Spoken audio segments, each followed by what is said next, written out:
Guys আসসালামু আলাইকুম। তো গাইস ছোট্ট একটা ভিডিও নিয়ে আপনাদের মাঝে চলে আসছি। তো গাইস কালকে যেহেতু আমরা বাইরে খাইছি, দেন পরশু দিনে বাইরে খাইছি, রান্না করা হয় নাই।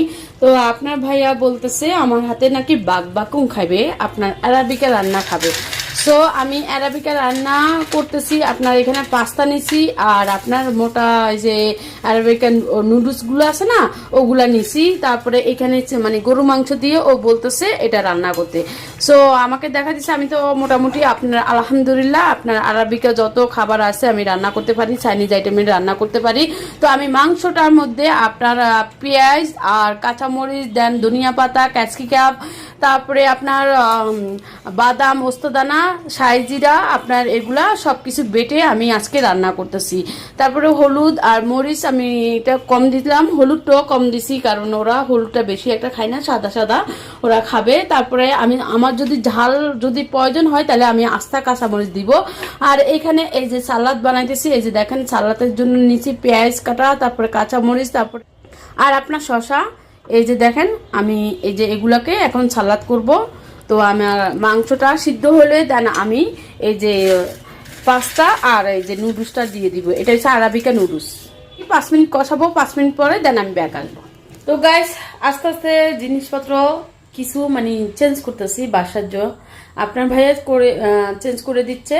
সো এই যে আপোষটা যে আমার ড্রয়িং রুমে ছিল এটা উঠে মানে নতুন দিছি। তারপরে রুমে মাস্টার বেডরুমে, তারপরে এই যে আমার নিজের বেডরুমে এটা চেঞ্জ করছে। এই যে দেখেন নিউ, সব নিউ, বাট সব নিউ আমি চেঞ্জ করতেছি। তার টোটাল আগে 3টা ফ্রিজ ছিল না আপা, আগে 3টা ফ্রিজ ছিল, একটা আমি আমার হেল্পিং হ্যান্ডের দিয়ে দিছি। তারপরে এই যে দেখেন ডিপ ফ্রিজ কত বড়, মানে টোটাল আমার এখানে 3টা ফ্রিজ, 4টা ছিল, একটা দিয়ে দিছি। তো মানে সবাই ফ্রিজ দিয়ে কি করবেন, আসলে লাগে, করার কিছু নাই, আসলে লাগে। তারপরে আমরা দেখি আমার রান্নাটা হয়েছে কিনা। আপা আসেন। তো গাইস এই যে দেখেন 5 মিনিট পরে ঢাকনাটা উঠাইলাম। ঢাকনাটা উঠানোর পরে মাশাআল্লাহ আমার এই যে মাংস কষানোটা এত সুন্দর হয়েছে, এত ইয়ামি হয়েছে, বাট দেখতে মানে ইয়া লাগতেছে আরো আমার 3 মিনিট লাগবে, তারপরে আমি এটা দিয়ে দিব। তারপরে এই যে দেখেন গাইস আমি এখানে সালাদ কেটে নিছি। এই যে আপনার ভাইয়ের জন্য আজকে আরাবিকা রান্না আমি করতেছি, আরাবিকা স্টাইলের। এটা খুব পছন্দ করি, ও খায়। তো ওর জন্য যেটাও পছন্দ করে মানে ওটা খাওয়াটাই আমি মনে করি বেটার। আসলে ও রাইসটা বেশি একটা পছন্দ করে না। সো এই যে দেখেন, তো আপনারা দেখতে থাকেন, আমি পুরো রান্নাটা করে দেন আমি পরিবেশন করে আপনাদেরকে দেখাবো।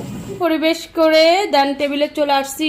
আলহামদুলিল্লাহ আমার এই যে আরাবিকা রান্না আপনার ভাইয়ের জন্য সুন্দর করে আমি রান্না